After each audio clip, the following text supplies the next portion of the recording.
Voilà. Bonsoir à tous. On va reprendre donc l'étude des Pirkei Avot. C'était annoncé ce soir que le Kuzari, j'avais effectivement prévu cela, mais c'était après Shavuot. Je sais pas pourquoi ça a été mis un petit peu plus tôt dans les programmes. Donc on continue jusqu'à Shavuot avec les Pirkei Avot. Donc encore une fois, ce qui m'intéresse, c'est de comprendre la structure des Pirkei Avot, ce qui est assez difficile pour les chapitres 3 et 4. C'est ce que nous allons essayer de voir un petit peu. Et après Bezrat Hashem, on étudiera donc le Kuzari. Alors, je ne sais pas si on m'entend bien. Je vais juste faire un petit détour par les participants.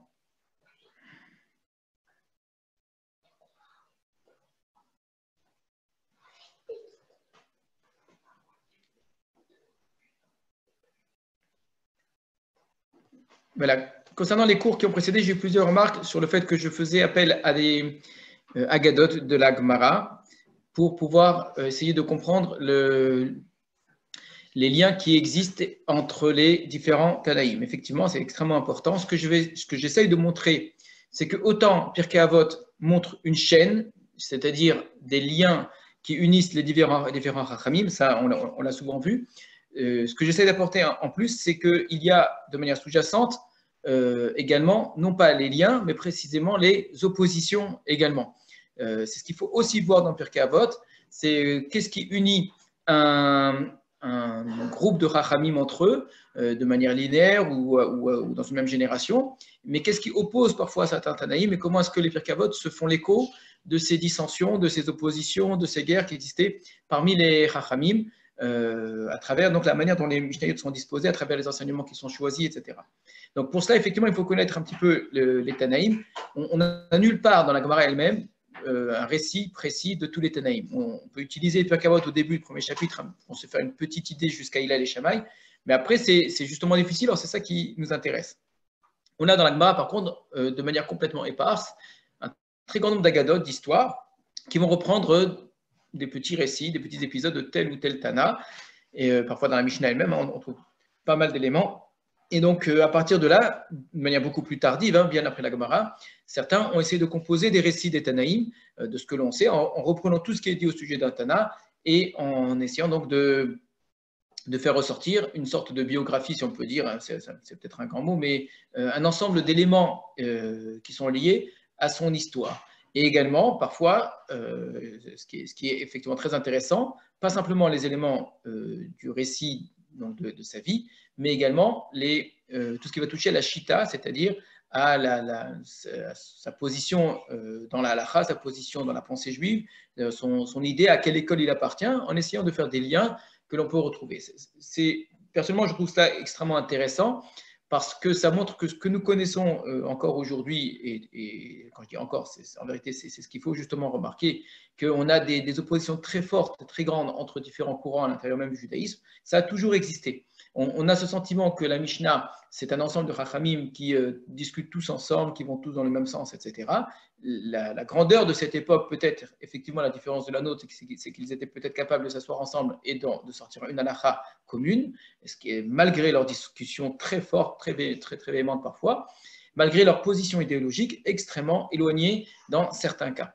Et c'est ça qu'il faut entendre, et ce qui me paraît vraiment intéressant, c'est que la Torah a toujours été composée d'opinions différentes, d'approches différentes, de regards différents, de façons d'enseigner différentes. Dans les Pirkei Avot, quand Hillel nous dit Eve mitalmidav shel Aaron, que tu fasses partie des élèves d'Aaron, je vous ai montré le côté un petit peu ironique qu'il y avait dans cette façon de parler, puisque la Mishnah commence par Moshe Kibel Torah Misinaï, c'est Moshe qui a reçu la Torah du Sinaï, nous sommes tous donc les élèves de Moshe. Eh bien, il nous dit soit l'élève de Aaron, comme si, évidemment, je n'ai pas ici dit une opposition forte, mais comme si on pouvait également déjà à l'époque de Moshe montrer une certaine forme d'opposition, une certaine forme, pas de marloquette au sens propre, mais d'opposition qui existe entre Moshe et Aaron. Et ça n'est pas juste une simple question d'approche au sens qu'ils enseignent exactement la même Torah et que la Torah de Aaron, c'est celle de Moshe. C'est beaucoup plus que cela, puisque d'abord, dans la Torah elle-même, on trouve même une discussion halachique entre Moshe et Aaron, qu'on a vu il n'y a pas tellement longtemps dans la Sidra de Shmini, où bien que ce soit Moshe qui enseigne la Torah, c'est Aaron qui finit par avoir raison dans ces discussions, dans une vraie marloquette à l'Afrique, hein, mais on peut montrer que, de manière plus large, hein, dans la question du veau d'or, sur beaucoup d'autres questions, il y aurait une approche qui est celle de Moshe, une approche qui est celle de Aaron, qui ne s'opposent évidemment pas, qui sont complémentaires justement l'une et l'autre, l'une avec l'autre, mais on n'aurait pas une sorte de Torah uniforme, qui serait une sorte de Torah parfaite, idéale, qu'un homme possédait un jour, qui serait Moshe, et que nous, aujourd'hui, nous essayons de redécouvrir. La Torah, elle s'est toujours faite dans l'opposition. Et à la même époque, à l'époque de Moshe, on a également l'exemple même d'une fausse marloquette, parce qu'il ne s'agit pas ici de faire l'éloge de la marloquette en tant que telle, certainement pas. La fausse marloquette, c'est celle de Korah, qui se présente comme une marloquette, qui se présente comme une discussion au nom de Dieu, puisqu'on parle de Dieu à chaque fois,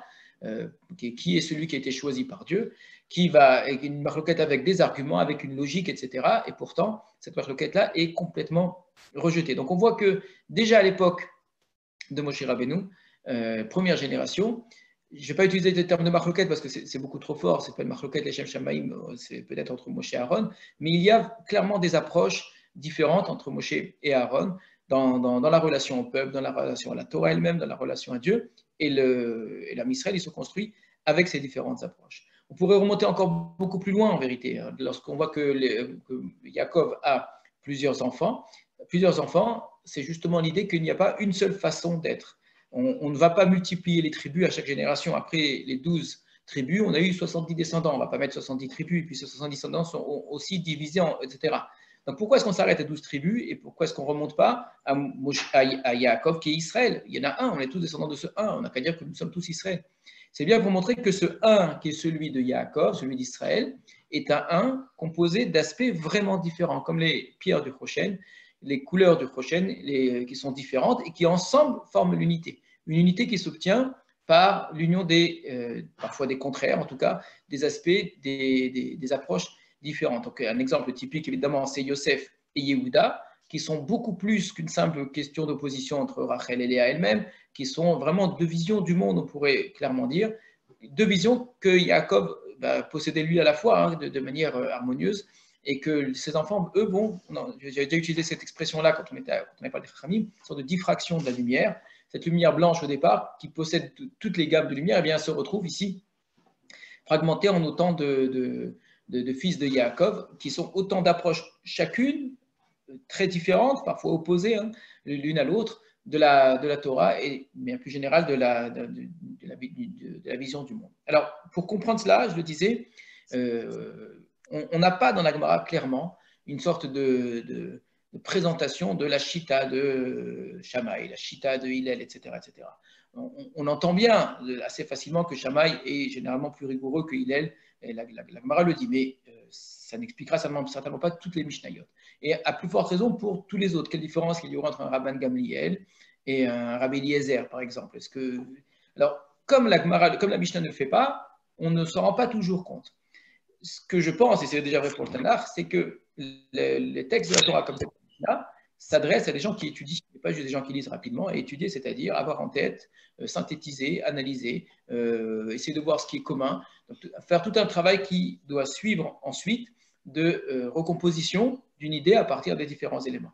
Et ça paraît évident pour la Mishnah que quelqu'un qui lit toutes les marloktot entre Rabbi Akiva et Rabbi Yossé, par exemple, en tirera un enseignement qui ne sera pas justement un enseignement unitaire pour chaque Mishnah, qui sera un enseignement qui prendra l'ensemble des Mishnayot et qui fera ressortir une façon d'être de Rabbi Akiva, une façon d'être de Rabbi Yossé, et ainsi de suite. Alors pour cela, les Agadotes de la Gemara sont très utiles, extrêmement utiles. Alors on ne va pas entrer maintenant sur l'aspect historiciste des Agadotes, quelle part quel crédit on peut donner, à quel point en tout cas, aux Agadotes de la Gemara. Il y a des Agadotes de toutes sortes. Il n'y a pas un seul type d'Agada, et ce qu'on dira pour l'une, on ne dira pas nécessairement pour l'autre. Il y a des Agadotes qui, à mon sens, évidemment, ne recherchent pas une vérité historique au sens du détail de l'histoire, une vérité bien évidemment historique aussi, mais dans un sens qui est une sorte de méta-histoire, quelque chose qui dépasse ce que nous voyons de l'histoire, le sens profond de l'histoire d'une certaine façon. et pour parler du sens profond de l'histoire et de sa vérité, on peut utiliser des images, on peut utiliser effectivement des récits que l'on va écrire d'une certaine façon, qu'on va réécrire d'une certaine façon pour faire ressortir ces aspects-là. De fait, ces agadotes sont très utiles. Donc, plusieurs fois, j'ai fait appel à ces agadotes pour essayer de comprendre les liens qui existent entre certains chachamim et les oppositions qui existent également, et que tout cela est sous-jacent dans Pirkei Avot. Alors, je vais vous remontrer ici le dernier tableau qu'on a fait, je l'ai un petit peu complété, pour ensuite arriver à certaines agadotes que j'avais citées et pour lesquelles on m'a demandé de revenir pour que ce soit bien clair. Ce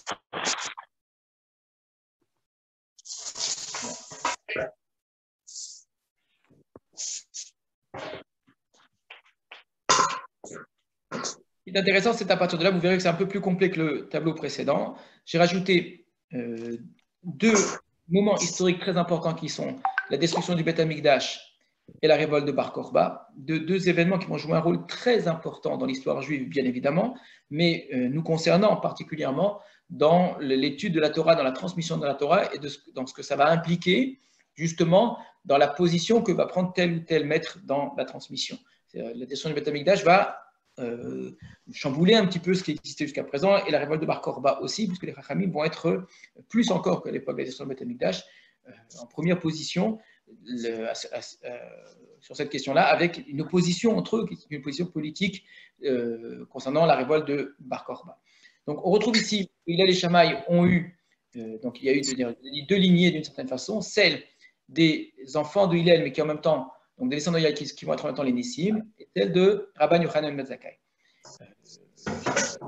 J'essaie de mettre de manière plus ou moins proche au niveau des temps. Faites attention, ça ne veut pas dire que si on a des Chachamim sur la même ligne, qu'ils ont vécu exactement à la même époque. Bien évidemment que non, on ne peut pas tout mettre. Vous avez donc Rabbi Akiva, Rabbi Shmuel, Rabbi Tafon, Rabbi Yossé qui sont sur la même ligne, c'est-à-dire qu'on considère qu'ils sont soit Chaverim directement, qu'ils ont vraiment étudié ensemble, soit en tout cas plus ou moins, j'insiste bien, plus ou moins la même génération. Mais on peut très bien avoir des écarts assez importants entre eux. Entre ces différents rabbins, mais généralement, c'est ce qui est plus ou moins admis.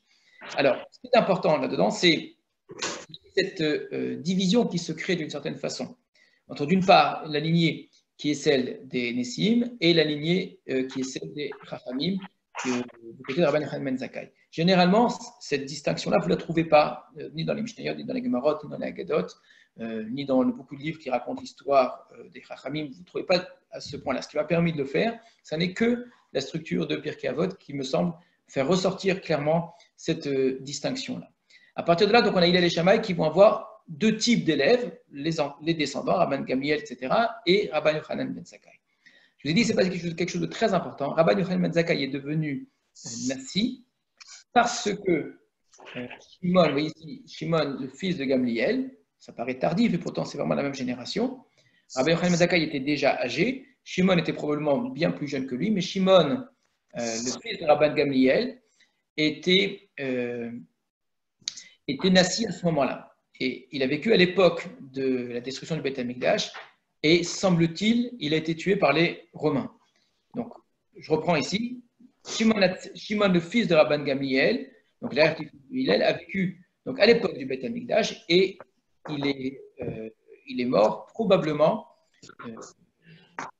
par les Romains. Probablement parce qu'il existe une supposition, il existe également certains qui proposent de dire que ce ne sont pas les Romains qui l'ont tué, ce sont ce qu'on appelle les Canaïm. Les Canaïm, c'était une secte juive très importante à cette époque-là, qui était très proche des Chachamim au niveau de la pensée, à la différence des Tzedokim, qui eux ne croyaient que dans la Torah écrite et pas dans la Torah orale, à la différence de beaucoup d'autres. Donc au niveau de la pensée et de la façon de vivre l'halakha, les Canaïm étaient très proches, hein, mais malgré tout, ils se sont opposés d'un point de vue politique. Les Chachamim, d'une manière générale, considéraient qu'il ne fallait pas se battre contre les Romains, alors que les Canaïm ont considéré que oui, il fallait se battre contre les Romains, et c'est ce qui a entraîné la destruction du Beth Amikdash. Alors, d'après certains, ce sont eux qui ont tué Shimon, le fils de Rabban Gamliel, ce qui est extrêmement grave d'imaginer une chose pareille, qu'à ce point-là, ils aient pu faire pu commettre un crime aussi grand. Ça n'est pas du tout impossible, puisque l'histoire de Rabban Yochanan ben Zakkai est directement liée à cela. Alors, mais on peut garder la version habituelle qui considère que ce sont les Romains qui l'ont tué. Quand les Romains ont tué Shimon, le fils de Rabban Gamliel, ils n'ont pas placé Rabban Gamliel, son fils, à la place. Il était peut-être assez jeune, mais surtout parce qu'il ne voulait pas que cette dynastie-là soit une dynastie qui soit la dynastie habituelle en place, craignant que ça entraîne à nouveau une sorte de parti contre les Romains. Et donc ils vont choisir un maître qu'ils considéraient, de leur point de vue, plus conciliant, qui était contre donc, la guerre contre les Romains, qui était Rabban Yochanan ben Zakkai. C'est comme ça que Rabban Yochanan ben Zakkai devient Nassi. Il était déjà âgé à ce moment-là. Il devient Nassi juste avant la destruction du Beth Amikdash. Alors, on va raconter justement cette histoire-là, parce qu'elle est importante pour, je pense, pour comprendre l'arrière-plan des Pirkei Avot. Alors, un petit instant. Donc, c'est dans Masechet Gittin, Daf Nun Vav Amud Bet.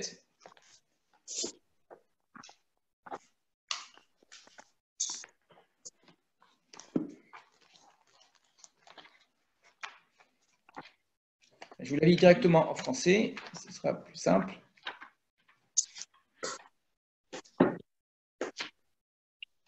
Gittin, c'est une masechet dans laquelle on a beaucoup de récits qui traitent de la destruction du Beth Amikdash.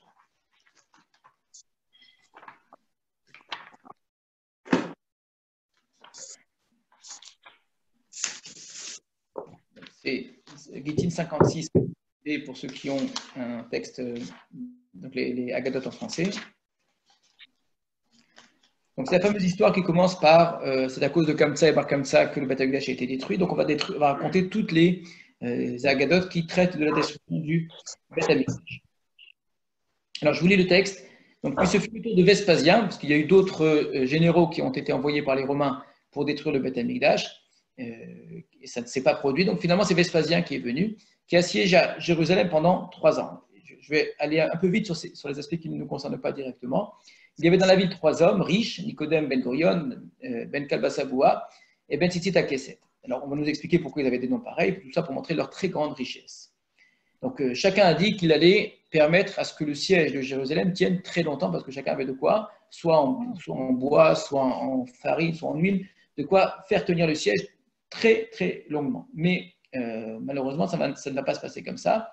Justement, ce qu'on fait les Canaïm, les Sicaires, ceux qui tenaient Jérusalem à ce moment-là, ceux qui avaient déclenché la révolte, ces Juifs qui voulaient se battre contre les Romains pour avoir une autonomie juive, parce qu'ils vivaient en Eretz Israël, le Beth Amikdash existait, mais on était sous domination romaine. Donc ceux qui voulaient combattre contre les Romains ont mis le feu à toutes ces provisions, parce que les gens, à cause de ces provisions-là, croyaient que ce n'était pas la peine de se battre. Ça va, on pouvait tenir. Donc eux qui voulaient pousser à la guerre, donc ont mis le feu.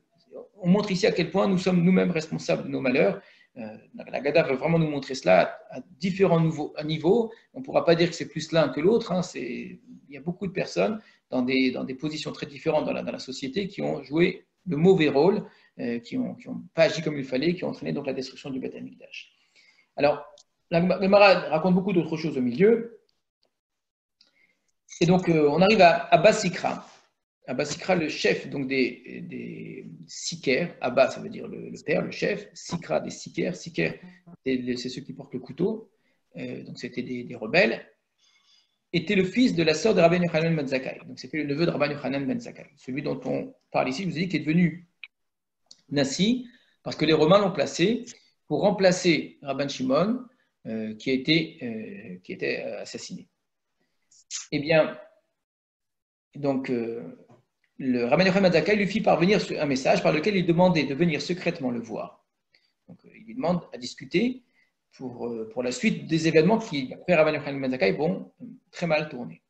Lorsqu'il arriva, Rabban Yochanan lui dit « Quand allez-vous faire mourir tous ces gens de faim ?» Puisqu'il y avait le siège qui était extrêmement dur, les gens vraiment vivaient dans des conditions terribles. Que lui répond Abba Sikra ? Que puis-je faire ? Si je proteste, ils me tueront. Donc Abba Sikra comprend en vérité que la situation est grave et que d'une certaine façon on est allé trop loin, mais lui-même est dépassé par sa propre base, comme ça arrive souvent.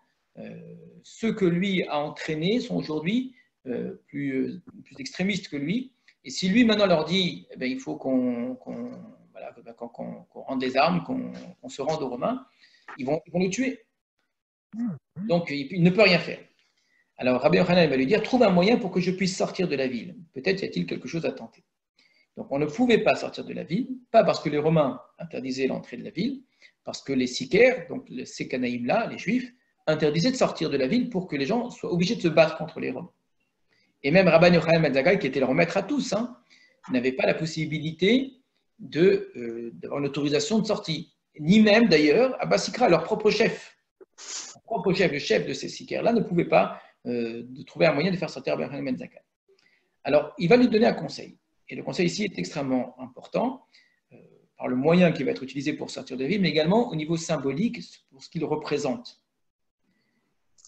Donc, fin d'être malade, donc fais semblant d'être malade, que tout le monde vienne s'informer de ta santé, puis tu placeras sur toi quelque chose de puant et tu laisseras les rabbis annoncer ta mort. Donc, comme beaucoup de gens malheureusement qui sont en train de mourir, tu vas faire semblant que tu es malade toi aussi, on va annoncer ta mort, et donc les gens viendront et ils verront ton corps comme si c'était un cadavre. Alors tes disciples viendront prendre ton corps. Ne laisse personne d'autre pour entrer pour le faire, car il est bien connu qu'un vivant est moins lourd qu'un mort. Si d'autres personnes viendraient te porter, ils s'en rendraient compte. Typiquement, ce genre de petite remarque dans la Haggadah, qui a priori n'a pas vraiment d'importance, à mon avis, est beaucoup plus là pour le sens que ça porte, de manière plus cachée, pour les métaphores à quoi ça renvoie. C'est quoi ce mort? Pourquoi un vivant serait plus lourd qu'un mort? C'est quoi ce paradoxe? Et puis qu'est-ce que ça renvoie dans notre histoire? Mais bon, nous n'étudions pas maintenant la Haggadah. Ainsi fut fait. Donc il a fait semblant de mourir. Rabbi Eliezer, son élève, donc vous trouvez ici, on avait dit, rappelez-vous dans le Pirkei Avot, au deuxième Pérec, qu'il avait 5 élèves. Dans l'ordre, les 2 premiers sont Rabbi Eliezer et Rabbi Yehoshua. Rabbi Eliezer, c'est celui qu'on appelle Bor Soud, ce que Rabbi Yochanan ben Zakkai appelle Bor Soud, c'est-à-dire le puits qui retient tout, qui n'a rien oublié. Donc c'est le disciple qui a tout retenu, donc c'est toute la Torah du maître et de tous ceux qui ont précédé qui sont arrivés à Rabbi Eliezer. L'opposé d'une certaine façon, c'est Rabbi Elazar ben Arar qu'on trouve de l'autre côté, qui lui n'est pas celui qui retient tout, c'est celui qui découvre par lui-même. C'était le Kemayan Amid Gaber, la source vive.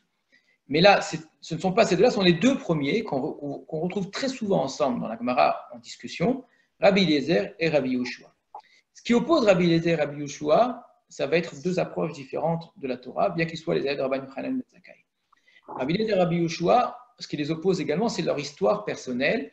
Et là encore, c'est vrai pour eux comme c'est vrai pour beaucoup d'autres maîtres. On comprend, c'est vraiment par hasard, mais la pensée d'un maître est liée très souvent à son histoire. Rabbi Eliezer est le Baal Tshuva par excellence. C'est un homme qui a commencé à étudier la Torah assez tardivement. Il est le fils d'une famille extrêmement riche. Il va tout abandonner pour vivre dans la plus grande pauvreté parce que son père l'aura déshérité pour étudier la Torah. Mais c'est-à-dire qu'il a commencé à étudier très tard, mais avec une mémoire merveilleuse au point qu'il va devenir quasiment le plus grand maître de son époque, en tout cas un des meilleurs élèves de Rabbi Yochanan ben Zakkai, puisque dans la première parole qu'avait dit Rabbi Yochanan ben Zakkai, si tous les maîtres d'Israël étaient sur le plateau d'une balance et Rabbi Eliezer seul de l'autre côté, Rabbi Eliezer ferait pencher toute la balance, penser probablement aussi. Alors, ici pour montrer l'importance de Rabbi Eliezer. Donc, on va voir les 2 élèves, Rabbi Eliezer et Rabbi Yehoshua, donc le groupe de 5 de Pirkei Avot. Vous avez les 2 premiers qui sont ici mis en avant. Ce n'est pas un hasard, puisque les autres, Rabbi Yossé, Rabbi Shimon ben Netanel, Rabbi Elazar ben Arach, sont des maîtres qui, souvent dans les Mishnayot, mais pour jouer évidemment un rôle moins important que Rabbi Eliezer et Rabbi Yehoshua. Donc, qu'est-ce que va faire Rabbi Yochanan ben Zakkai? Il se fait passer pour mort. Voilà que ces 2 élèves vont venir. Donc Rabbi Eliezer entra et prit donc le corps d'un côté et Rabbi Yehoshua de l'autre. L'image ici, elle est très forte. Rabbi Eliezer et Rabbi Yehoshua qui portent leur maître, ils portent en vérité la tradition, ils portent la Torah. C'est eux maintenant qui vont devenir les transmetteurs de cette Torah-là, d'un maître qui est, excusez-moi l'expression, mort-vivant. C'est-à-dire, il est vivant bien évidemment, mais il est comme mort. Parce que tout l'enjeu, c'est cela. C'est comment faire en sorte que cette Torah ne meure pas et qu'elle puisse continuer à exister. Et le paradoxe, d'une certaine façon, qui peut paraître paradoxal, c'est ça l'intelligence, le génie de Rabbi Yochanan ben Zakkai, que pour que la Torah existe, il faut sortir de Yerushalayim.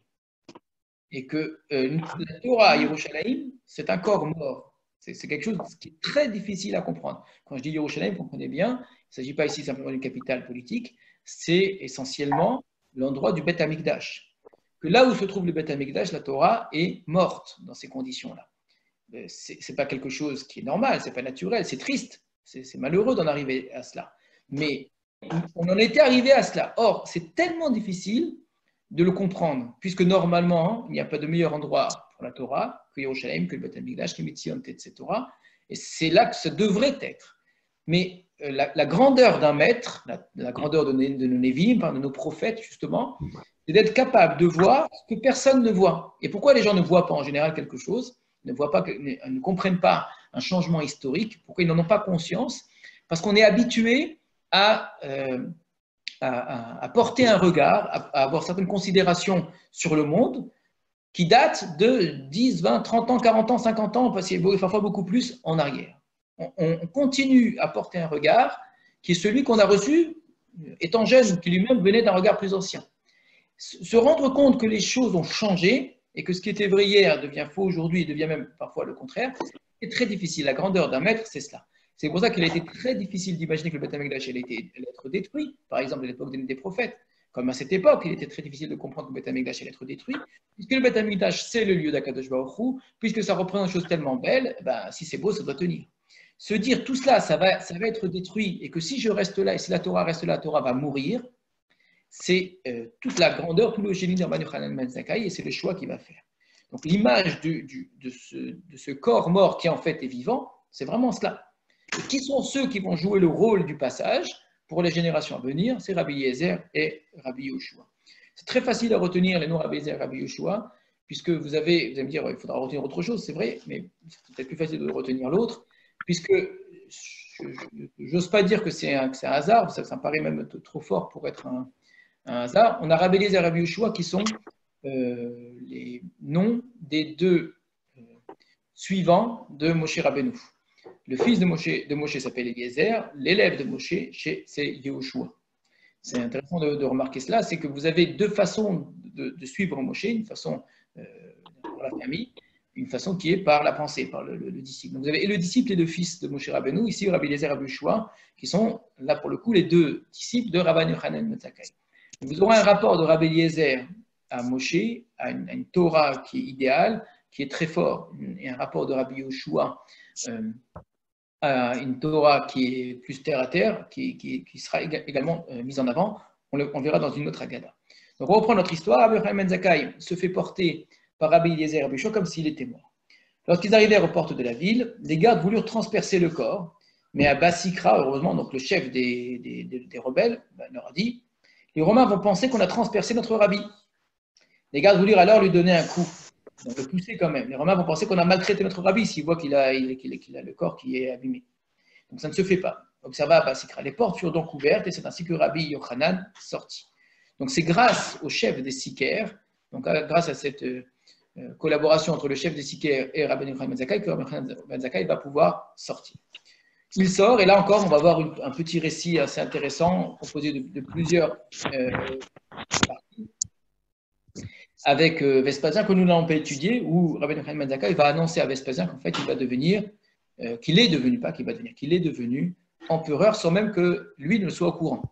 Donc c'est quand même assez étonnant comment Rabbi Yochanan, qui était dans la ville assiégée, sait mieux que Vespasien ce qui se passe à Rome, en vérité. Il va lui expliquer, c'est qu'on sait par tradition que c'est uniquement que le Lébanon, c'est un des noms du Beth Amikdash, mais Adir et Paul, il va tomber que dans la main de quelqu'un qui est très fort, que par un empereur. Donc, comme je sais que tu vas détruire le Beth Amikdash, donc obligatoirement, tu es empereur. Et donc, Vespasien va quitter l'endroit, on va envoyer un autre général qui lui va terminer la sale besogne. Mais ce qui nous intéresse, ça va être justement là, ce que va dire Rabbi Yochanan ben Zakkai à Vespasien. Donc, il va lui dire la chose suivante.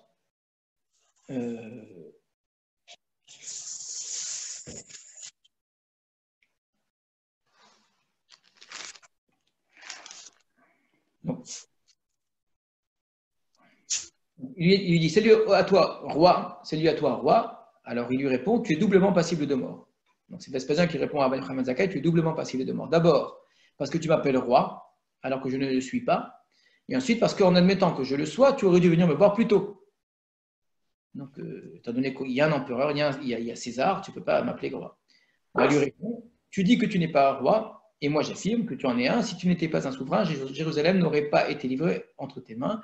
Il est écrit en effet, le Liban tombe sous le puissant. Or, le mot puissant ne peut s'appliquer qu'à un roi, car il est dit, son puissant sortira de son propre sein, etc. Quant au Liban, il désigne le Beth Amikdash, car lorsqu'il est dit, cette bonne montagne est le Liban. Haratov à Lebanon. Tu dis d'autre part, si je suis roi, pourquoi n'es-tu pas venu plus tôt? C'est parce que les rebelles qui sont parmi nous m'en ont empêché. Donc, je voulais sortir, mais je ne pouvais pas parce que je ne le voulais pas, parce que j'étais empêché. Alors,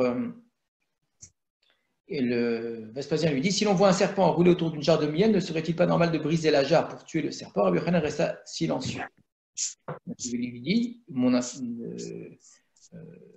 c'est normal qu'on détruise Yerushalayim pour tuer les rebelles.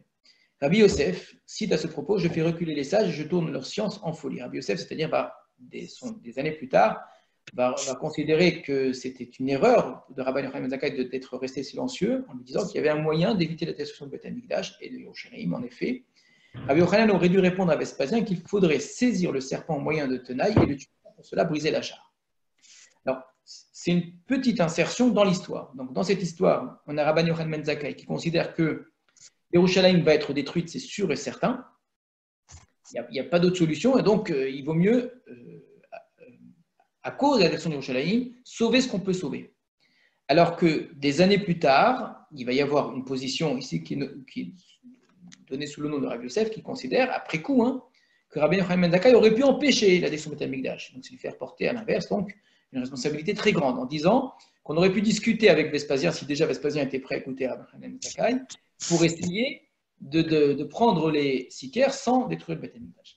Il existe une version qui dit, la Gemara elle-même va dire que ce n'est pas Rabbi Yosef, c'est Rabbi Akiva. Ce qui est extrêmement important en ce qui nous concerne, pour comprendre, je vous ai dit, les différentes écoles à l'intérieur des Chachamim. Rabbi Akiva aurait une position qui aurait été une position plus tardive, considérant que le Beth Amikdash on aurait pu éviter la destruction du Beth Amikdash, on aurait pu éviter la destruction de Yerushalayim. Retenez bien cela, donc ce serait Rabbi Akiva qui penserait cela.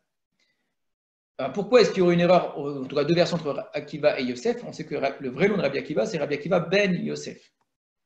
Donc à partir de là, on peut supposer qu'il y avait écrit Rabbi Akiva ben Yosef et que, à cause de cela, il y a une erreur qui s'est produite. Alors, de fait, on a la Gemara ici, nous montre Rabbi Yochanan ben Zakkai comme un héros, c'est-à-dire comme quelqu'un qui va faire un choix qui, pour les uns, peut paraître comme un choix de collaboration avec l'ennemi. C'est un traître d'une certaine façon, aux yeux des gens de cette époque, c'est un traître. Il quitte Yerushalayim, il laisse Yerushalayim dans la main de Vespasien, il sait que tout va être détruit. Or, pour les Chachamim, c'est un héros. Un héros parce que la position des Chachamim, c'est de ne pas vouloir faire la guerre aux Romains, que ceux qui ont fait la guerre aux Romains sont eux qui sont responsables de tout ce qui s'est passé. Donc cet homme-là qui paraît être un traître d'une certaine façon par rapport aux autres, en vérité, c'est lui qui a vu les choses à l'avance et qui a fait ce qu'il fallait faire. Que va-t-il faire justement? Donc sur ces entrefaites, un courrier arriva de Rome et dit à Vespasien, lève-toi, César est mort et les nobles de Rome l'ont choisi pour être à leur tête. Alors, je vais sauter un petit morceau. Il va montrer sa grande intelligence, Rabbi Yochanan. Et donc, il va lui proposer donc une faveur. Il dit, quelle est la faveur que tu veux et que je te l'accorderai? Il lui répond, donne-moi la ville de Yavne avec tous ses sages et la famille de Rabban Gamliel ainsi que les médecins pour guérir Rabbi Tzadok. Vous avez trois choses. On ne va pas s'occuper de Rabbi Tzadok, c'est une histoire qui était racontée auparavant dans la Gada. Mais vous avez exactement les deux choses que je vous montre là, vraiment devant nous. On a ici Yavne et ses sages. C'est Rabbi Yochanan ben Zakkai qui va s'entourer de Rabbi Eliezer, Rabbi Yoshua, etc. Et il le demande clairement la famille. Donc il demande clairement la famille de Rabban Gamliel. La famille de Rabban Gamliel, elle est là. C'est-à-dire que c'est Rabbi Yochanan ben Zakkai qui joue le rôle du Nassi pendant un certain temps, ça ne va pas durer, qui va sauver les deux écoles à la fois, les deux lignées à la fois. Alors qu'en vérité, en prenant la Nessiout, en devenant prince, on aurait pu avoir ici justement la fin d'une dynastie, que ce ne soit pas quelque chose de dynastique. On avait déjà eu Hillel, on a eu Shimon, on a eu Rabban Gamliel, on a eu Shimon, son fils, d'accord?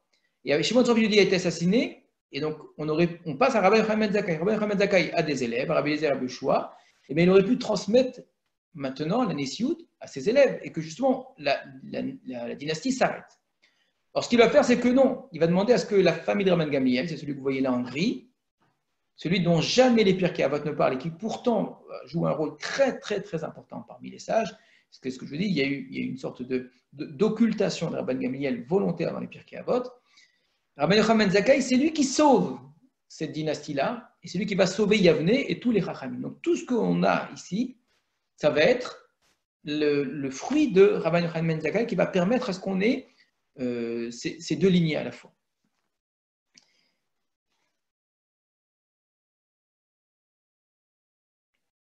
Donc là aussi, la Gemara va revenir un petit peu sur ce qu'elle avait dit concernant Yerushalayim. À propos de cet épisode, Rabbi Yosef, d'autres disent c'est Rabbi Akiva, a cité le même passage: je fais reculer les sages, je tourne leur science en folie. Les plus grands Achamim font parfois des erreurs. Car Rabbi Yochanan aurait dû demander à Vespasien de renoncer à nous combattre, mais sans doute pensait-il qu'il n'obtiendrait pas une si grande faveur et qu'en fin de compte, rien n'aurait pu être trouvé. Donc pourquoi est-ce qu'il n'a pas demandé à ce qu'on sauve Yerushalayim, puisqu'il a dit demande-moi la faveur que tu veux et je te l'accorderai? Parce qu'il n'avait pas confiance en Vespasien, que s'il demandait Yerushalayim, Vespasien qui avait tout fait pour bien détruire Yerushalayim, n'allait certainement pas lui donner cela, donc il n'aurait rien donné du tout. Donc voilà pourquoi il a préféré demander Yavne. Donc le choix de Rabbi Yochanan ben Zakkai est un choix qui est extrêmement important, qui est une vraie révolution, dont aujourd'hui on ne prend plus conscience parce que nous sommes, nous, entièrement dépendants de ce choix de Rabbi Yochanan ben Zakkai. Le judaïsme a pris une forme qui va être celle que Rabbi Yochanan ben Zakkai va faire à ce moment-là, qui pour nous paraît peut-être évidente, mais que je peux vous assurer qu'à l'époque, ça n'était certainement pas la position la plus évidente. Le choix de Rabbi Yochanan ben Zakkai, c'est de poursuivre l'histoire du peuple juif par l'étude, et pas par le Beth Amikdash, et pas par le politique. Donc c'est une façon d'exclure, pour un certain temps évidemment, pour un temps qu'on espérait peut-être le plus court possible, et la dimension politique du peuple d'Israël, et la dimension culturelle, la Avoda, d'accord, pour ne retenir que la Torah, et que la Torah des Chachamim. Rappelez-vous, Shimon HaTzadik, tout avait commencé par cela, avait dit le monde tient sur trois choses, à la Torah, à la Avoda, Val Gmilut Chassadim. On avait beaucoup insisté là-dessus, trois choses à égalité. Et que c'est une façon de dire qu'un monde qui tiendrait que sur une seule de ces choses-là est un monde qui ne peut pas tenir. Ce ne sont pas des petites phrases. Derrière chacune des phrases de nos sages, je vous ai dit, il y a une vraie réflexion sur le monde, sur la société, une vraie prise de position, des vraies contradictions parfois très fortes contre les idées de leur temps ou contre les Chachamim eux-mêmes. Donc, un monde qui serait qu'un monde de Torah, un monde qui serait qu'un monde de Miutrasadim, de bienfaits aux gens, ou un monde qui serait qu'un monde d'Avoda, est un monde qui ne tiendrait pas. Or, ce que va faire Rabban Yochanan ben Zakkai, c'est un choix. La dimension Avoda, c'est le Beth Amikdash. La dimension Gmilut Chassadim, ça peut peut-être vous surprendre parce que nous sommes très français et nous avons une vision du politique qui est très négative.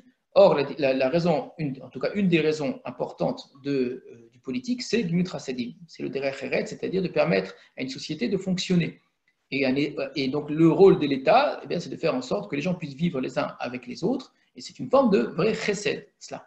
Alors évidemment, on ne peut pas réduire Gmilut Chassadim à cela, mais le rôle de l'État, ce n'est pas la Torah, ce n'est pas d'enseigner la Torah. Le rôle de l'État, ce n'est pas de faire la avoda. Il peut permettre cela, il peut donner les moyens pour enseigner la Torah ou pour que le Beth Amikdash fonctionne, mais ce n'est pas son rôle personnel.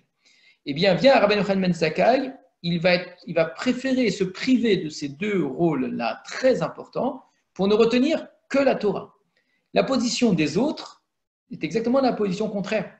Les Sker, leur position à eux, c'est qu'une nation ne peut pas exister si elle ne possède pas une dimension politique forte.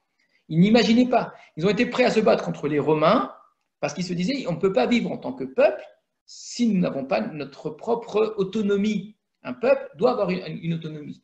C'est quelque chose qui est très important. Ça va faire partie des revendications qu'on a vues, ce qu'on appelle le réveil des nationalismes au cours du 19e, 20e siècle, où l'idée de nation était associée nécessairement à l'idée d'un État. L'idée de peuple était, et jusqu'à aujourd'hui, c'est resté dans une certaine mesure, on n'imagine pas un peuple sans État, un peuple donc sans terre, etc. Eh bien, pour les gens de cette époque-là, c'était vrai. Et il y en avait d'autres qui, eux, ont presque disparu, mais qui avaient un rôle très, très, très important, où la dimension essentielle du judaïsme, c'était la Avoda, c'était le Beth Amikdash. C'était des gens qui étaient très très loin de la Torah orale, qui se comportaient comme des Romains pour beaucoup de choses. Ça me paraît très surprenant, parce que pour nous, Beth Amikdash, c'est a priori le lieu de la Torah. Sachez que ça n'était plus le cas du tout à ce moment-là, mais ces gens-là étaient très attachés à ce cultuel, à cette avoda-là. Pour eux, ce qui faisait le judaïsme, c'était le culte d'un seul Dieu, avec une certaine forme à respecter, etc., avec un Kohen Gadol. Le Kohen Gadol avait un rôle bien plus important que les Chachamim. On raconte par exemple, regardez une génération un peu plus haut, Shemaya et Avtalion, qui étaient des guérim. Des guérim, c'est-à-dire des convertis eux-mêmes. Donc eux représentent la Torah. Il arrivait à la fin de Yom Kippour, c'est très important, la fin de Yom Kippour, c'est le jour le plus important de l'année pour beaucoup d'aspects, mais surtout pour le Kohen Gadol. Le Kohen Gadol, c'est lui qui faisait tout. Donc à la fin, quand le Kohen Gadol sortait, on le chante jusqu'à aujourd'hui, c'est quelque chose de merveilleux. Quand le Kohen sortait, les gens venaient, faisaient une grande fête, parce que c'était lui qui avait tout porté, toute l'histoire du peuple d'Israël sur ses épaules pendant une journée. Donc tout le monde se dirige vers le Kohen Gadol. Et voilà que Shemaya Avtalion arrive aussi, et le peuple se détourne du Kohen Gadol pour aller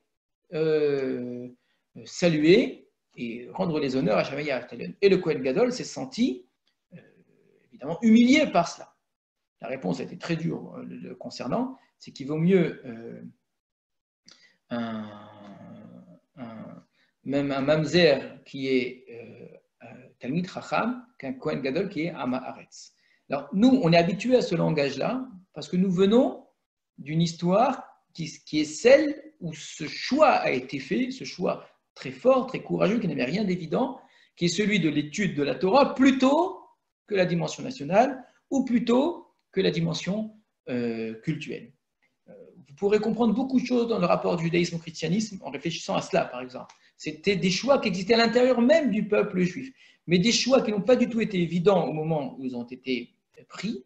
Et même 2, 3, 4, 5, 6 générations plus tard, sont des choix qui n'ont pas toujours été bien digérés et que certaines personnes dans le peuple d'Israël vont considérer que c'était peut-être pas le bon choix et que la valeur considérable qu'on avait donnée à l'étude de la Torah et donc en termes d'importance, d'autorité aux hommes de l'étude de la Torah, n'était peut-être pas la meilleure chose qu'il fallait faire et que ce n'est pas comme ça que l'histoire juive allait s'écrire. Eh bien, de fait, les Pirkei Avot, je vous ai dit, c'est une sorte de traité idéologique, d'une certaine façon, qui prend position, qui justifie les choix de l'époque, va montrer que l'histoire s'est réalisée par l'étude. Et s'il y a un fil conducteur depuis Moshe jusqu'à nous, ça n'est ni la nation, ni la Avoda, ni rien d'autre. Le fil conducteur qui est là 2000 ans plus tard, à plus forte raison, c'est l'étude de la Torah. Donc voilà ce qu'a fait Rabban Yochanan ben Zakkai. Il fait ce choix-là de la Torah. Mais en même temps, on l'a bien vu, c'est un choix qui se fait de manière double, en disant je veux la ville de Yavne et ses sages, et je veux la famille de Rabban Gamliel. Donc continuer cette Nessiout, et c'est lui qui va faire en sorte que ça puisse perdurer. Nous avons vu l'importance très importante de Rabbi Eliezer et Rabbi Yehoshua dans cette histoire, qui sont ses élèves et qui vont donc être les transmetteurs de la Torah après lui essentiellement. Les autres sont très importants également, qui sont cités dans le Pirkei Avot, mais c'est vraiment par eux deux que ça va passer. Nous avons vu également un Rabbi Yosef ou peut-être Rabbi Akiva, qui semble remettre en question, dans une certaine mesure encore, il ne contredit pas complètement, la position de Rabban Yochanan ben Zakkai, en disant que Rabban Yochanan ben Zakkai a bien fait de sortir de Jérusalem, a bien fait d'aller voir Vespasien, etc., mais il aurait dû oser plus, et qu'il n'a pas osé. Donc face aux Romains, Rabban Yochanan ben Zakkai, dans une certaine mesure, d'après Rabbi Yosef, Rabbi Akiva, s'est retenu, a eu une certaine forme il s'est un petit peu courbé, quoi. Donc il n'a pas eu le courage d'aller jusqu'au bout de sa demande, de sa requête. Qu'on peut peut-être comprendre, il avait peur de ne rien avoir, etc. Mais c'est quand même un reproche qui est assez dur en disant que la position n'était pas la bonne. Pour comprendre que ce que dit Rabbi Akiva ici, ça n'est pas simplement une idée théorique, c'est qu'à l'époque de Rabbi Akiva, il va justement y avoir la révolte de Bar Kokhba. Et c'est une grande guerre des Juifs contre les Romains, comme à l'époque de Rabban Yochanan ben Zakkai. Donc, si les Chachamim de l'époque de Rabban Yochanan ben Zakkai ont considéré qu'il ne fallait pas se battre contre les Romains, que c'était une erreur grave, et que se battre contre les Romains, c'était aller à la mort, et qu'on n'aurait strictement rien gagné, qu'il valait mieux accepter d'être dominé par les Romains, mais garder la Torah, il pourquoi l'élève des élèves de Rabbi Yochanan ben Zakkai, donc Rabbi Akiva, qui était vivant à cette époque-là, il était, à l'époque du destruction du Beth Amikdash, Rabbi Akiva était déjà né, il n'était pas encore rabbi, il connaissait peut-être d'ailleurs pas du tout la Torah encore à cette époque-là, mais Rabbi Akiva a vécu la destruction du Beth Amikdash. Donc 70 ans plus tard, il va être celui qui va avoir la position exactement contraire de Rabbi Yochanan ben Zakkai. Rabbi Yochanan ben Zakkai était l'opposé du chef des Sicaires, en disant qu'on ne doit pas se battre contre les Romains. Rabbi Akiva va donner toute son autorité, son pouvoir à Bar Kokhba, qui lui va décider de faire la guerre contre les Romains. Pour comprendre la position de Rabbi Akiva, il faut entendre ce que la Gemara nous dit ici, que Rabbi Akiva considère que ce n'était pas la bonne chose à faire, qu'on avait raté quelque chose à ce moment-là. Ce que j'essaie de vous faire ressortir, ce n'est pas simplement des éléments d'histoire, je n'essaie pas de vous donner uniquement des petits éléments historiques, j'essaie de vous montrer les lignes de force qu'il y a parmi les Chachamim et les fractures, c'est ça qui m'intéresse plus encore, c'est-à-dire que dans ces Mishnayot, on a l'impression que tout le monde se suit ou tout le monde est d'accord, se cachent en vérité des oppositions extrêmement fortes. Rabbi Akiva est opposé sur la question politique à Rabbi Yochanan ben Zakkai, mais ce n'est pas que politique, Rabbi Akiva c'est un maître, c'est pour des raisons de Torah qu'il est opposé. Je vais dire les choses un petit peu différemment. Quand Rabbi Yochanan ben Zakkai se rend aux Romains, non seulement qu'il fait le choix de la Torah plutôt que le choix du politique ou de la Avoda, donc il accepte que le Beth Amikdash soit détruit, qu'il n'y ait plus tous les jours des korbanot. Nous, on n'est tellement pas habitués à cela qu'on ne s'en rend pas compte. Mais à l'époque, qu'il n'y ait pas tous les jours le tamid du matin et le tamid de l'après-midi, c'était la fin du monde. Le monde tenait sur le korban tamid. Le monde, j'insiste, l'univers tenait là-dessus. Donc d'imaginer qu'on arrête cela, comment c'est possible une chose pareille? Jusqu'au bout, il faut le faire. Et pourtant, Yochanan ben Zakkai va faire quelque chose qui est devenu naturel pour nous, c'est-à-dire placer l'étude au centre de la vie juive, et non seulement au centre, que ce soit ça vraiment le fil de la vie juive, mais à cette époque, ça n'était pas du tout le cas. Et d'accepter de détruire le Beth Amikdash, d'accepter de perdre toute envie d'indépendance à ce moment-là, c'est quelque chose qui est terrible. Mais ce que fait Rabbi Yochanan ben Zakkai, il le fait parce qu'il a le sentiment que c'est déjà fait. L'expression de la Gemara, elle ne le dit pas pour Rabbi Yochanan ben Zakkai, mais elle le dit par ailleurs, que c'est une farine déjà moulue que les Romains sont venus moudre, que c'est un jarre déjà cassé qui sont venus briser. C'est-à-dire que les choses sont déjà détruites. Rabbi Yochanan ben Zakkai pense que le peuple juif à cette époque-là est déjà passé à une époque où il ne peut plus y avoir ni de dimension nationale, ni de Beth Amikdash, que c'est déjà trop tard. Et c'est de bien comprendre ce que ça veut dire, c'est-à-dire que pour Rabbi Yochanan ben Zakkai, on ne va pas se battre pour quelque chose que nous avons déjà perdu. Si Rabbi Akiva, 2 générations plus tard, se bat, c'est parce qu'il considère qu'on ne peut pas accepter cela. C'est qu'en vérité, ça n'est pas perdu. Que cette dimension nationale et cette dimension qui est celle de la Avoda, celle du Beth Amikdash, on les a perdus pendant 70 ans, mais ce n'est qu'une parenthèse. En vérité, c'est encore là. Donc, il ne s'agit pas juste de savoir est-ce qu'il faut être plus militariste, est-ce qu'il faut être plus nationaliste, etc. Ce n'est pas que cela. C'est un rapport à l'histoire. Est-ce que l'histoire a passé un cap? Il y a une rupture, une fracture forte qui s'est produite dans l'histoire juive, où ce cap n'a pas encore été passé et qu'on peut encore éviter que ça se passe. Rabbi Akiva considère qu'on aurait pu éviter que ça se passe.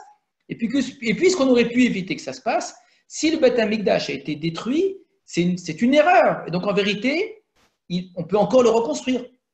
On est dans une ère historique où le Beth Amikdash a évidemment encore sa place, où la dimension nationale a évidemment encore sa place, une sorte de vision idéale où Torah, Gmilut Chasadim, Avoda ont été séparés pendant un petit moment, mais qu'il s'agit maintenant juste de reconstruire. Pour Rabbi Akiva, l'histoire juive ne s'est pas finie à ce moment-là. Pour Rabbi Yochanan ben Zakkai, elle s'est finie sous un certain aspect. Elle doit maintenant vivre de manière complètement différente, de manière très réduite, de manière presque cachée. Maintenant, on m'a dit que la connexion s'arrêtait pendant un petit moment. Donc j'étais en train de vous dire que ce qui oppose Rabbi Akiva et Rabbi Yochanan ben Zakkai, avec une génération de différence, c'est que ce n'est pas juste une opposition sur l'un qui serait plus nationaliste ou plus militariste que l'autre, ce n'est pas du tout cela. C'est un rapport à l'histoire, une vision de l'histoire qui est différente. Rabbi Yochanan ben Zakkai considère que l'histoire juive a connu une vraie fracture. On passe maintenant à autre chose et qu'il faut sauver, ce qui reste à sauver, c'est qu'il faut sauver l'âme. Il faut sauver parce que maintenant, on rentre dans une période qui est une période obscure, une période où c'est Rome qui est vainqueur. Rabbi Akiva considère que c'est une erreur de penser cela, et c'est parce qu'on a pensé cela qu'on a perdu Beth Amikdash, qu'on a perdu Yerushalayim, et qu'il suffit juste de remettre les choses en place. Malheureusement, la révolte de Bar Kokhba va être encore plus dure et va être finalement entraîner une catastrophe peut-être encore plus grande que la destruction de Beth Amikdash. Là, les derniers espoirs effectivement du peuple d'Israël vont disparaître. La Mishnah est directement liée à cette histoire-là. C'est pas du tout une sorte de... Il y a l'histoire politique du peuple d'Israël d'un côté et puis il y a les rabbins qui étudient de l'autre côté. Pas du tout, c'est entièrement lié. Si la Mishnah est écrite, et Pirkei Avot, je vous le répète, ce sont une Masechet qui parle de toutes les autres Masertot, qui explique un petit peu toute l'œuvre considérable de la Mishnah, c'est parce qu'il y a eu ces deux épisodes-là. Donc on a destruction du Beth Amikdash d'un côté, révolte de Bar Kokhba un peu plus tard, et cette fin du judaïsme, cette fin de l'histoire juive autour de Yerushalayim et du Beth Amikdash en deux étapes, qui fait perdre tout espoir à court terme, à moyen terme, d'une autonomie juive, tout espoir d'une reconstruction du Beth Amikdash à court terme et moyen terme, d'accord ? On sait que maintenant on est passé à autre chose, oblige à créer une forme d'essence même du peuple juif qui ne soit pas le Beth Amikdash, qui ne soit pas Yerushalayim. Et ça va être la Mishnah. Donc ce qui remplace le Beth Amikdash, ce sont nos livres aujourd'hui. C'est une mise par écrit de la Torah orale. Les 4 murs du Beth Amikdash, ça va devenir les 4 murs de la Halacha, les Arba Amot de la Halacha. La maison d'études va jouer ce rôle-là, c'est extrêmement important. Ça va être vrai à travers Yavne, à travers le monde entier. Là où les Chachamim vont se réunir pour étudier, ça va être une sorte de remplacement de tout ce que nous avons connu auparavant, en acceptant cela. Essayez de bien comprendre ce que je dis là. Il y a une vraie acceptation, ce que Rabbi Akiva n'a pas fait. Une acceptation, c'est-à-dire on considère que c'est juste et que ça n'a pas de sens d'aller contre cette histoire-là. C'est quelque chose dans la pensée politique qui n'est pas toujours évidente, surtout quand on réfléchit de manière très idéologique, où ce en quoi on croit, on considère que c'est ça qui est vrai, et bien c'est obligatoirement ce pourquoi on se bat. La sagesse des Chachamim, c'est qu'il y a des choses dans lesquelles on croit, pour lesquelles on ne se bat pas, et pour lesquelles il ne faut surtout pas se battre, et peut-être même se battre contre. Pourquoi ? Parce que ce n'est pas le moment, et que c'est déjà trop tard, ou bien parfois c'est trop tôt. Comprendre cela, c'est quelque chose qui est très difficile. Donc, ce n'est pas par rejet des corbanotes, par rejet du Beth Amikdash, par rejet c'est pas une haine du politique, d'accord ? C'est pas du tout cela. C'est que c'est trop tard. Le monde juif doit accepter, vraiment adhérer à cette idée-là, accepter complètement qu'on rentre dans une histoire qui est celle de la Galoute, qui est une volonté divine, qui est une histoire qui doit s'écrire par cela obligatoirement. Alors, jusqu'où ça va aller ? Eh bien, on va retrouver dans notre génération, nous sommes une génération, je pense, la génération qui nous a précédé, la nôtre aujourd'hui, connaît une effervescence sur ces questions-là extrêmement intéressante parce qu'on retrouve vraiment toute cette complexité, tout ce combat de manière extrêmement vive aujourd'hui, ce qui rend notre époque, je pense, passionnante, extrêmement intéressante. C'est difficile parce que les gens disent on ne sait pas quoi choisir, qu'est-ce qui est vrai, mais peu importe, c'était pas plus facile à l'époque, c'était peut-être encore plus difficile. Mais on retrouve exactement les mêmes questions, on se retrouve comme si on refermait le cercle, on se retrouve au point où nous étions au moment où le Beth Amikdash a été détruit, au moment où Bar Kokhba s'est révolté, en disant bon maintenant, est-ce que c'est le moment de reconstruire ou pas ? Avec cette vraie question, qui n'est pas une question encore une fois de savoir est-ce que je suis plus nationaliste ou est-ce que je suis plus militariste, c'est pas du tout cela la question. La question c'est est-ce que c'est le moment ou est-ce que ce n'est pas le moment ? Est-ce que nous sommes encore dans cette période ou nous ne sommes plus dans cette période ? Est-ce que c'est encore la position de Rabbi Yochanan ben Zakkai qui tient ? Ou là maintenant, Rabbi Akiva, c'est lui qui aurait raison, qui dit maintenant il faut se battre et il tente de revendiquer les dimensions que nous avons perdues, qui sont les dimensions politiques, les dimensions avodat du Beth Amikdash. Voilà pour une histoire, je dis, qui ressort de cette petite Agada-là de Rabbi Yochanan ben Zakkai avec ses deux élèves, Rabbi Eliezer et Rabbi Yehoshua. Ça nous a permis de mettre en avant déjà Rabbi Akiva. Il y a une autre Agada que je voulais que nous étudions, qui est la fameuse Agada de Tanour Shelach. Il faudrait étudier beaucoup d'Agadot avec chaque fois tous ces maîtres-là pour que vous ayez une idée. de ces lignes qui existent entre eux et parfois des oppositions. Qui est ce Rabbi Tarfon? Qui est ce Rabbi Yosef? Pourquoi est-ce que qu'est-ce qui se cache? Évidemment, tout ce qui tourne autour de Rabbi Shimon Bar Yochai, ou plutôt que de les avoir sur une seule ligne, vous essayez de comprendre quel lien et quelle opposition il existe entre eux. Alors, j'ai choisi celle du Tanour chez l'Achnaï parce qu'elle est très importante pour comprendre l'opposition qui est entre Rabbi Eliezer et Rabbi Yoshua, qui pourtant sont les deux élèves de Rabbi Yochanan ben Zakkai. Il va y avoir une opposition très forte qu'on va retrouver dans une certaine mesure plus tard entre Rabbi Akiva et Rabbi Ishmael, par exemple. C'est quelque chose ici d'assez important pour, pour ces écoles et ces prises de position à l'intérieur de la pensée juive. Donc, je suis dans l'ordre, un instant.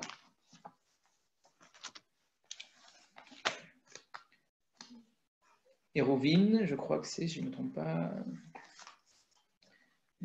peut-être un modèle 59A, ça doit être. Je vais vérifier que je ne me suis pas trompé un instant.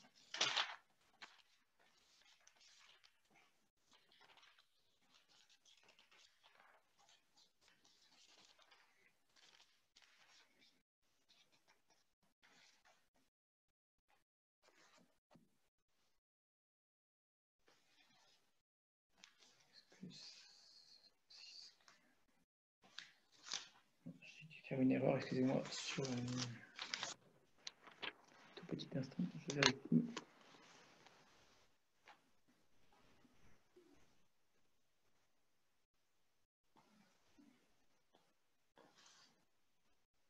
Non, c'est Baba Mtsia, excusez-moi, je sais pas pourquoi je me suis trompé. J'avais noté Baba Mtsia 59A.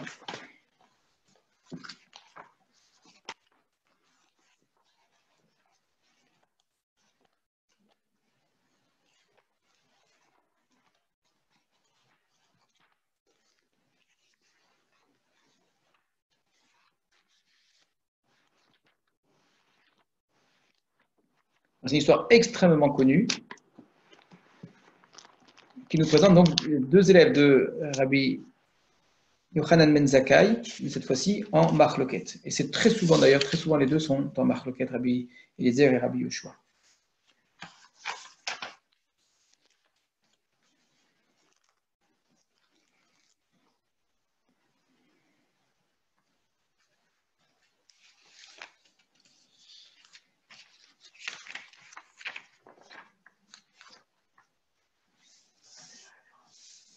Voilà, donc Baba Mtsia, 59A, donc c'est Nuntet Amoud Aleph.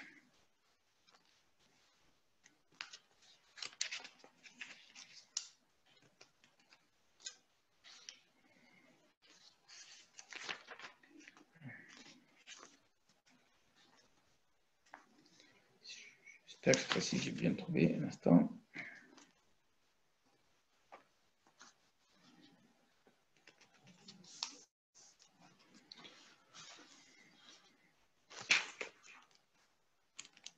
Désolé du retard que je vous fais prendre.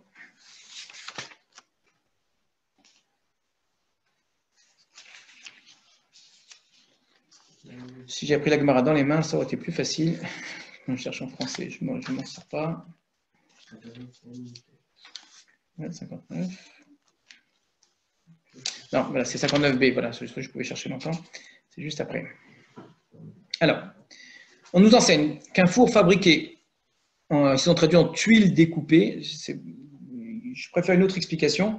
Un four, vous savez comment les fours étaient à l'époque, c'était tout simplement de la terre qu'on faisait sécher en forme de cylindre. Généralement, le cylindre était un peu plus large, un cône plus exactement, en bas, et il allait donc en se réduisant vers le haut. À l'intérieur, on pouvait mettre des braises, on pouvait chauffer à l'intérieur, on pouvait également chauffer au-dessus. Donc, voilà comment se fabriquait un four. Donc, imaginez, on prend de la terre, on fait une sorte de cône, et avec une cavité à l'intérieur dans laquelle on met des braises, on pouvait même mettre des paliers au milieu pour pouvoir chauffer à l'intérieur et au-dessus.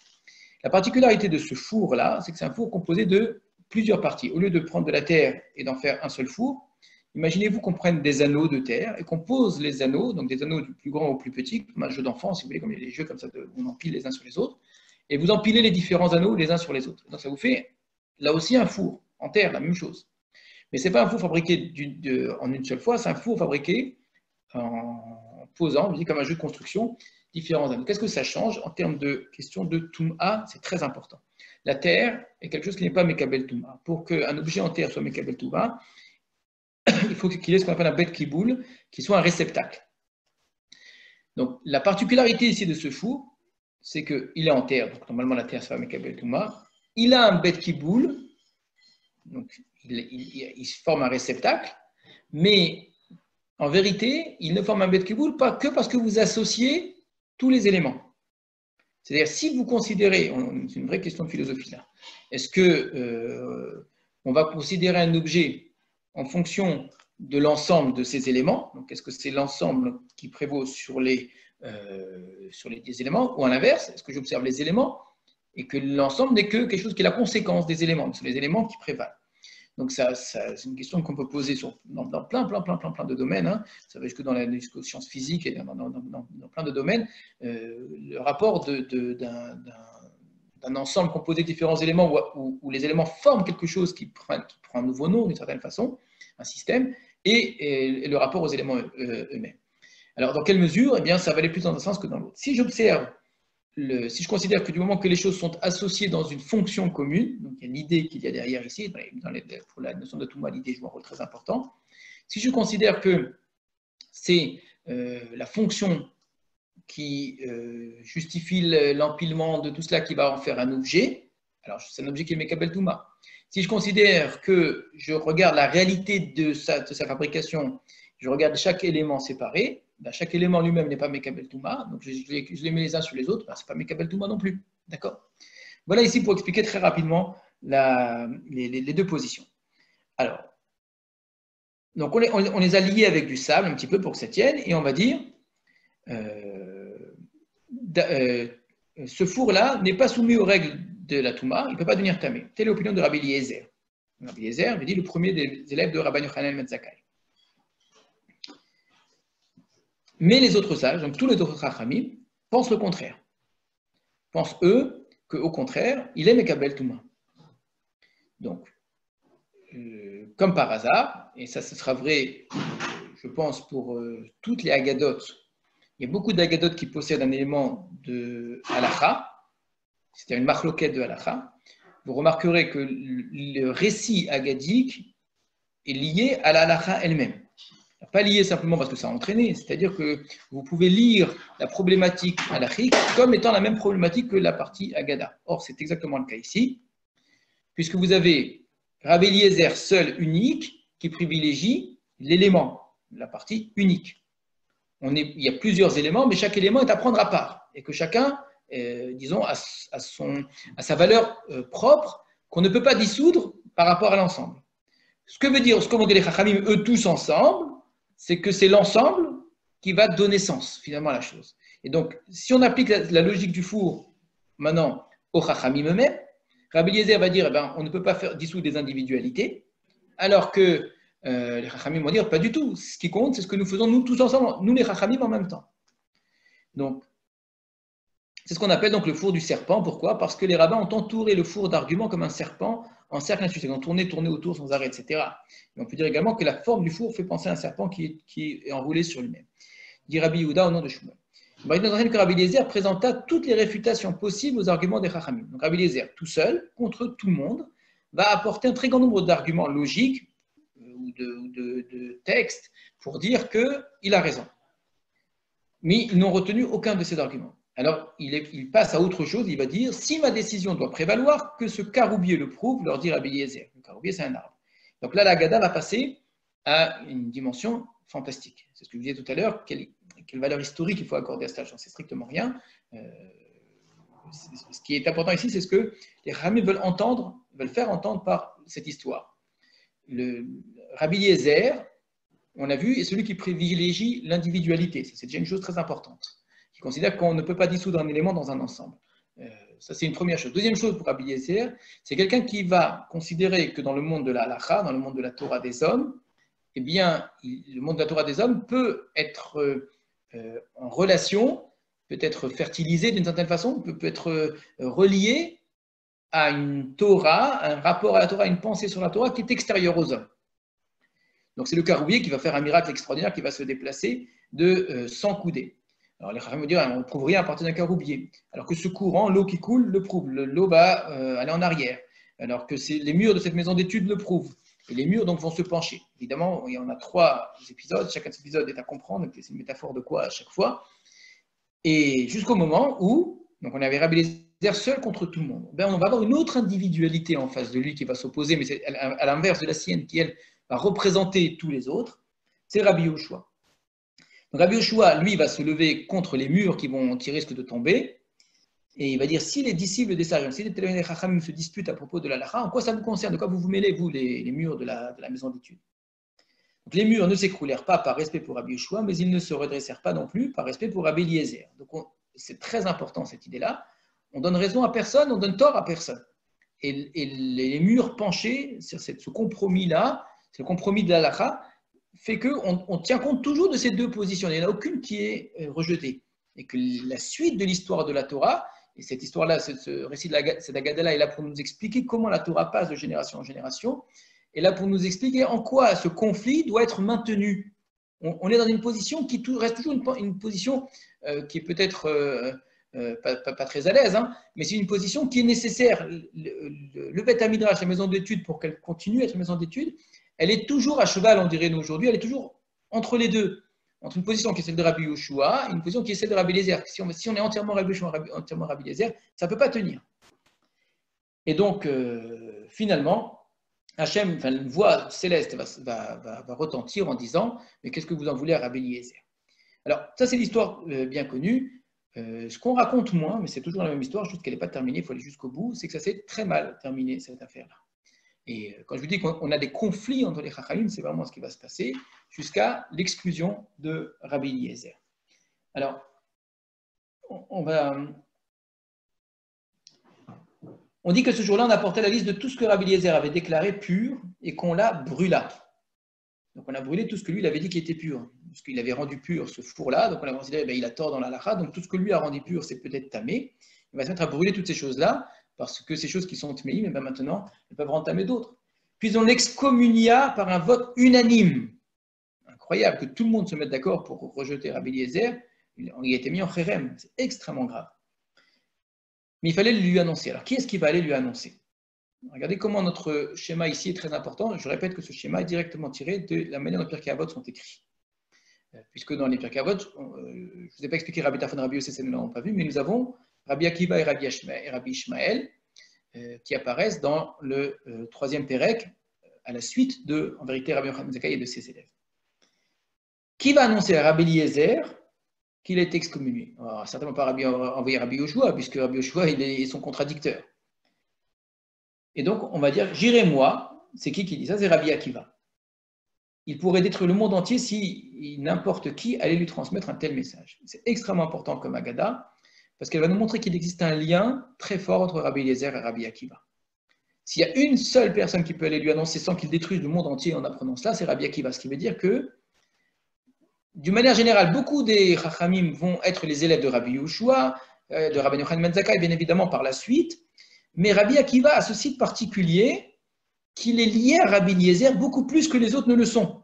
Il a un côté, Rabbi Akiva, assez étonnant, qui est un côté lié à Rabbi Eliezer avec son aspect, on va dire, la part divine dans l'étude de la Torah. Il est tout autant l'élève de Rabbi Yoshua aussi, hein, il faut le savoir. Les Pirkei Avot nous ont raconté cela en vérité. Cette Agada que nous l'avons, elle est écrite dans les Pirkei Avot quand elle fait le choix dans le deuxième Pérec de nous parler de Rabbi Yochanan ben Zakkai et de ses 5 élèves, et dans le Pérec suivant de nous parler de Rabbi Akiva surtout. Alors, elle a parlé, il y a une Mishnah sur Rabbi Ishmael juste avant, d'accord? C'est important cela. Il y a une Mishnah sur Rabbi Elazar ben Azaria après, ça aussi c'est lié aux autres Agadot. Toutes ces Agadot sont sous-entendues dans les Pirkei Avot. Alors que beaucoup des chercheurs modernes vont dire que toutes ces Agadot sont beaucoup plus tardives, viennent bien après les Pirkei Avot. On ne peut pas comprendre la structure des Pirkei Avot si on ne connaît pas ces histoires, parce que vous voyez encore Rabbi Akiva est vraiment le personnage très important après Rabbi Eliezer et Rabbi Yoshua. Il est l'élève de Rabbi Yoshua, mais il est aussi, et peut-être, un des seuls élèves de Rabbi Eliezer. Il faudra expliquer ensuite qui est Rabbi Ishmael, en quoi il est le contradicteur de Rabbi Akiva. Rabbi Ishmael, lui, à l'inverse, est très proche de Rabbi Yoshua, et qui est Rabbi Elazar ben Azaria, qui n'est pas un élève de Rabbi Akiva, Rabbi Elazar ben Azaria. Tout cela, Bezrat Hashem, nous le verrons la semaine prochaine. Je vous laisse si vous avez des questions.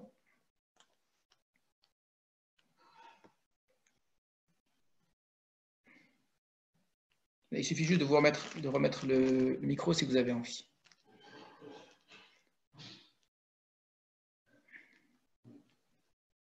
Alors, la Haggadah, c'est Tanour Shel Achnai, Aïn, Kaf, Nun, Aleph, Yud. Donc, je répète, vous la trouvez donc, dans Baba Metzia 59b. Je ne sais pas si vous possédez ce livre-là à la maison. Il est très utile pour ceux qui veulent étudier un peu la Haggadot. Ça n'explique rien, c'est juste la Haggadot comme ça, la matière brute, traduite en français aux éditions Verdier. Voilà. À très bientôt à tous.